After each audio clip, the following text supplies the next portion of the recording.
Hi everybody, it's Diane Gale here from the blog sustainableslowliving.com, and it's good to see you again. I'm glad that you're here with me.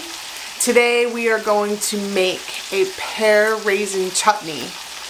I can't say enough about chutneys. Chutneys are amazing and they can be used in so many different ways. I put them on French toast and pancakes and over ice cream and warm over meat. You can make them savory, you can make them sweet.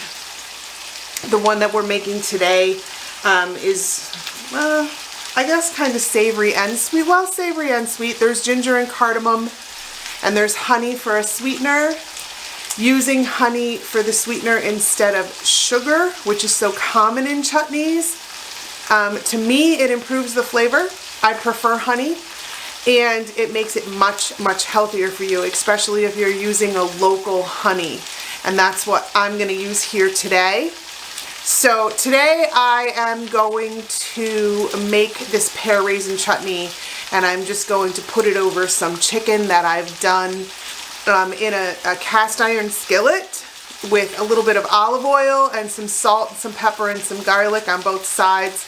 You can hear that sizzling in the background because I'm getting it ready for the recipe while I do this little intro for you. So this is a pretty easy recipe. We're going to go through it pretty quick, and before you know it, we're going to be eating some delicious pear raisin chutney. If you are not eating chutneys already, I highly recommend that you do. And you should jump on over to the blog. I know that it's kind of a hassle going from YouTube to the blog. At least when I'm surfing around looking at things, I don't tend to do that. But I do share a lot of ways to use chutneys in this particular blog post. And I think that you're going to want to try all of them. So you should shoot over there. There's a link in the description below. And take a look and see what you can find there. Okay, you guys, you're gonna have to listen to that chicken sizzling in the background there because it's still cooking. I'm gonna take this pan and turn it on high just until the pan heats up. I'm gonna put about a tablespoon, maybe a little bit more of olive oil in it, and then I'm going to toss in one medium onion, kind of coarsely chopped. You can see that. You get it all in there. And I'm just going to let that cook down. There's a little bit of skin in there. I'm just going to let that cook down until those onions have a little bit of translucency to them.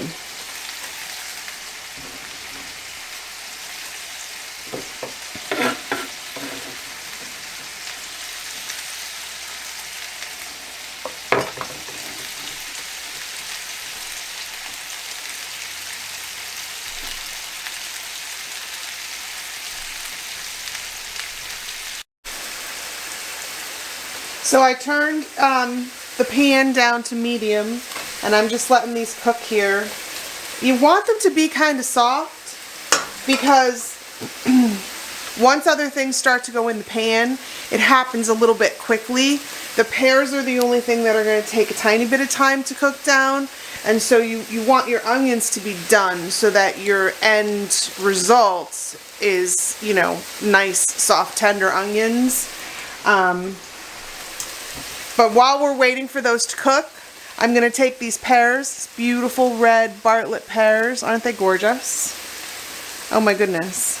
I originally wrote this recipe for small red Anjou pears, but way up here in the crown of Maine where I am, there is no way that I'm going to get my hands on red Anjou pears in January. So these red Bartletts are going to be delicious. We're going to use 4 decent sized red Bartletts. I'm going to skin them and core them and cut them into chunks.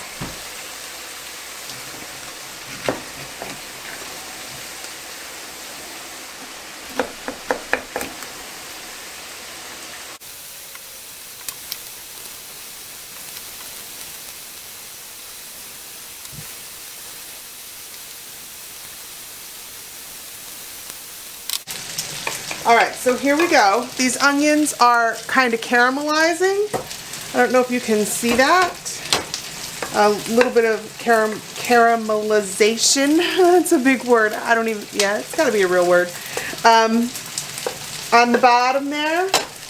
So it's time for the pears to go in.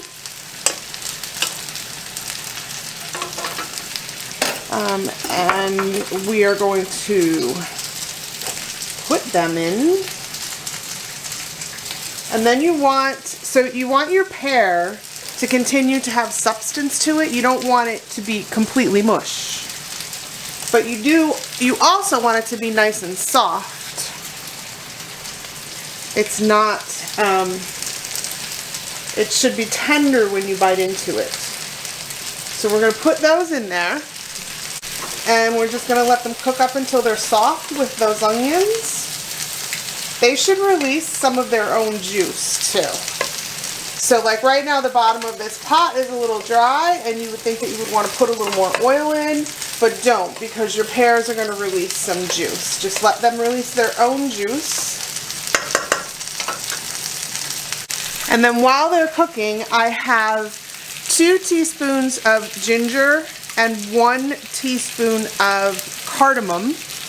And I'm going to sprinkle that over top.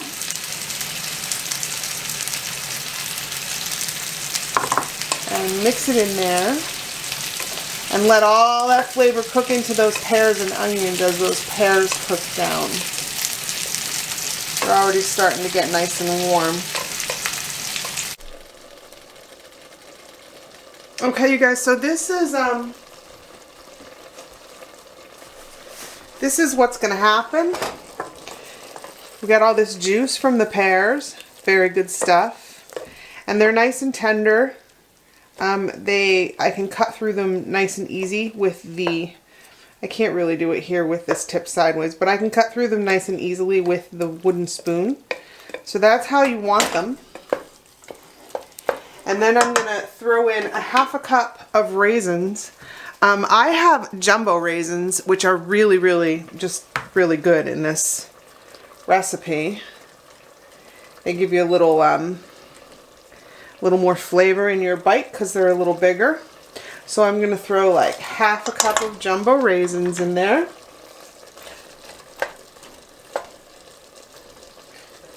Just break them up because they're sticking together a little.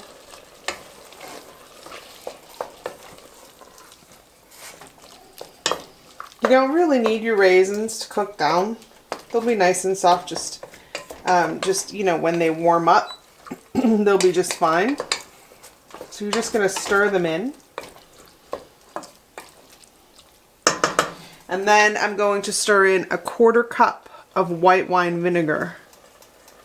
Vinegar is an essential ingredient in chutney. It's kind of part of what chutney is the vinegar and the sweetener. Most recipes that I see use like apple cider vinegar, white vinegar. I like white wine vinegar. I think that it gives it a really elegant flavor profile. And once you have the vinegar in, you're going to want to let it simmer for another minute. So we're just going to get it back up to a simmer and let it go for a minute. And then I will come back and we will finish it up. Alright, so that's been simmering for about a minute. And we are almost done. We're going to put in a ¼ cup of honey.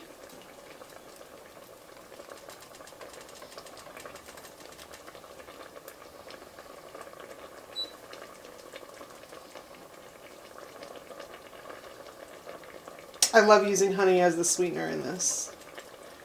I think it's far better than white sugar. It is in most dishes. It particularly is in this dish. So we're going to get that honey in there, mix it around, stir it up. And then finally you want to thicken it. Now I use tapioca flour or tapioca starch. It goes by either name to thicken it because I prefer the tapioca starch. But you can use cornstarch if that's what you have. It works just as well. What you do have to remember to do is you're going to take about a tablespoon of your starch and you want to dump it into a strainer, and then you want to spread that around the top of your chutney rather than just dumping it straight into the dish, because if you dump it straight into the dish it will just clump up and make a total mess on you. Just put about a tablespoon in there and see if that thickens it enough, and if it doesn't, you can put another tablespoon. And that actually looks like what I'm going to have to do with this dish, because that didn't make it very thick. It thickened it a lot, but it didn't make it thick enough. So I'm going to get another tablespoon of tapioca starch. Alright, while that's cooking down, I'm going to get a piece of this chicken and I'm going to slice it up so that we can put some of this chutney over top of it.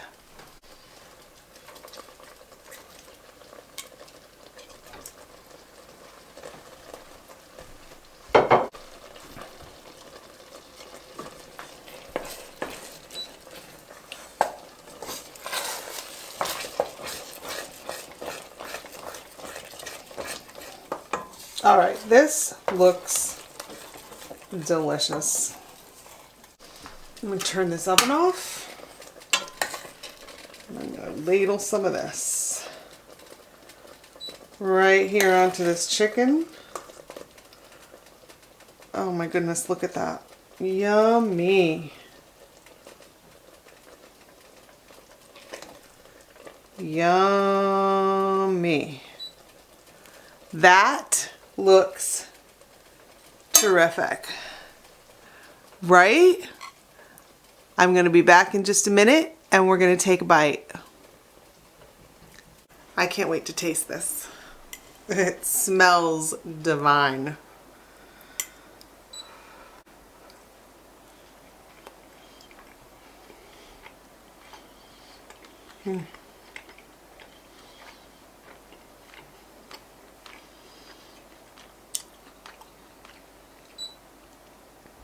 It's very good. The seasoning on the chicken is really important, so don't skip that step. Make sure that you get some seasoning on your chicken.